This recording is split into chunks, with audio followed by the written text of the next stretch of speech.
என்ன? பரந்தூர் கிட்ட 4,00,000ல பிளாட்டா? அதுவும் 60/40 இஎம்ஐல? அட ஆமாங்க, பரந்தூருக்கு அடுத்த தக்கோலம்ல அமைந்துள்ளதுதான் நம்ம சைட் அழகிய ராஹாஸ் எம்எஸ்கே மெகா சிட்டி. நம்ம சைட் தக்கோலம் ரயில்வே ஸ்டேஷன்ல இருந்து 2 நிமிட தொலைவில் அமைந்துள்ளது. Kanchipuram to Arakkonam state highway அருகில் அமைந்துள்ளது. புதிதாக வரப்போகும் பரந்தூர் ஏர்போர்ட் 10 நிமிட தொலைவில் அமைந்துள்ளது.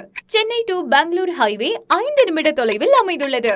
DTCP ரேரா அப்ரூவ்டு பெற்றதுங்க. நம்ம சைட் பக்கத்திலேயே பஸ் ஸ்டாண்ட், ஸ்கூல்ஸ், காலேஜஸ் மற்றும் ஹாஸ்பிட்டல்ஸ் போன்ற அனைத்து வசதிகளும் உள்ளது. அது மட்டும் இல்லங்க, 24/30, 33 black top tar roads, potable water available in 40 feet மற்றும் well connected by rail and road வசதியும் உள்ளது. முன்பதிவு செய்யும் ஒவ்வொரு கஸ்டமருக்கும் சிறப்பு ஆடி ஆஃபர் உள்ளது. முன்பதிவு பணம் 20,000 முதல். லிமிடெட் டைம் ஆடி ஆஃபரா 60/40 இஎம்ஐ வசதி உள்ளது. இன்னும் என்ன யோசிக்கிறீங்க? இப்பவே சைட்டை விசிட் பண்ணி உங்களுக்கு பிடிச்ச பிளாட்டை புக் பண்ணுங்க.